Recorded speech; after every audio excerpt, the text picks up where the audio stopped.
Azad edilən ərazilərdə bərpa quruculuq işlərindən də danışacağıq. Məşğulluğun artırılmasına gətirib çıxarır bu proseslər əlbəttə ki, həm də hazırda bu istiqamətdə hansı tədbirlər görülür, yeni göstəricilər nə qədərdir? Pərvin Piriyev bu sualların cavabını Dövlət Məşğulluq Agentliyinin rəsmisindən əldə edəcək. Buyur Pərvin.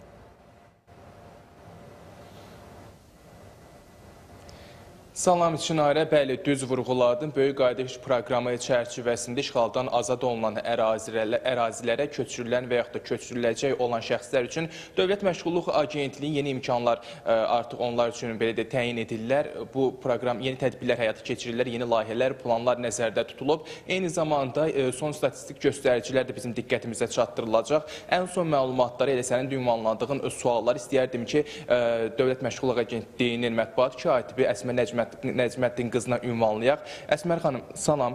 Elə ilkin prosesi istəyərdim ki, son statistik göstəricilər nə qədərdir? Qarabağ və Şərqi Zəngəzur deməli ərazilərində yeni planlar, tədbirlər nəzərdə tutulubmu?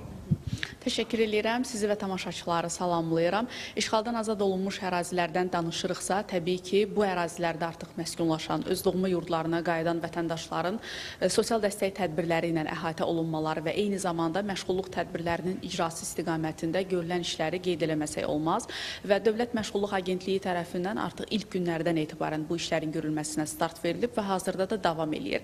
Statistik göstəricilərə nəzər yetirsək, artıq Dövlət Məşğulluq Agentliyi tərəfindən işğaldan azad olunmuş ərazilərə köçürülən sakinlərdən, təbii ki, burada söhbət əmək qabiliyyətli vətəndaşlardan gedir. 4 minə yaxın şəxsin məşğulluğu artıq təmin edilib. Burada müxtəlif istiqamətlər üzrə işlər aparılır. İlk olaraq işlə təminatı qeyd eləyə bilərəm. Artıq 2800-ə yaxın şəxsin həmin ərazilərdə işlə təminatı həyata keçirilib. Təbii ki, burada orada fəaliyyət göstərən işə götürənlərin təqdim elədiyi vakansiyalar üzrə işlə təminatdan söhbət gedir. Əsas burada məqsəd ondan ibarətdir ki, həmin ərazilərə köçürülən vətəndaşların qısa zamanda işlə təminatı həyata keçirilsin, həm də işə götürənlərin ixtisaslı kadrlara olan ehtiyacları ödənilsin.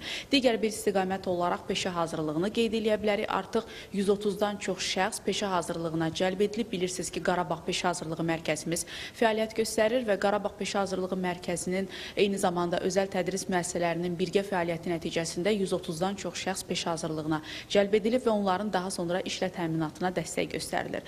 Həmçinin özünü məşğulluq proqramını da qeyd eləyə bilərik. Çünki işğaldan azad olunmuş ərazilərdə ardıcıl olaraq keçirilən tədbirlərdən birisi də məhz özünü məşğulluq proqramıdır.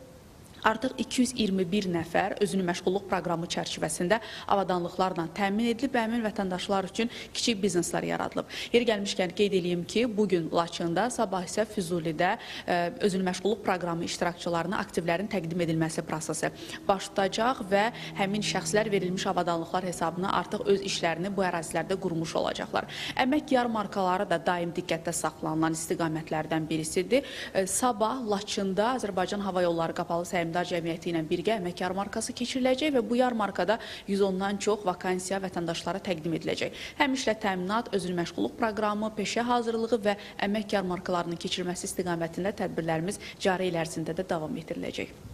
Təşəkkür edirəm. Belə Çinarə bizim müsahibimiz Dövlət Məşğulluq Agentliyinin mətbuat katibi Əsmər Nəcməddin qızı idi və o Qarabağ və Şərqi Zəngəzur ərazisində olan tədbirlər, eyni zamanda yeni layihələr, xüsusən də aktivlərin vətəndaşlara təqdim edilməsi və bu proseslərlə bağlı son informasiyalar, statistik göstəriciləri bizim diqqətimizə çatdırdı. Belə mənim hələ ki sənə çatdıracağım məlumatlar bu qədərdir. Sözü yenidən xəbər mərkəzinə ötürürəm.